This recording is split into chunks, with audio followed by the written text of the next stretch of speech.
everyone, my name is Harshita. I am studying in first class.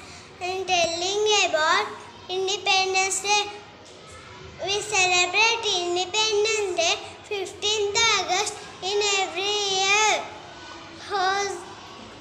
We got the Independence Day from Britishers. We host the national flag in every year. We sing the national anthem in every year. It is the national festival of India. There are three colors in flag.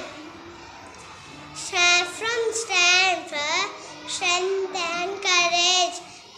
White stands for peace. Green stands for fertility and growth. Middle of the flag, Ashoka Chakra in blue.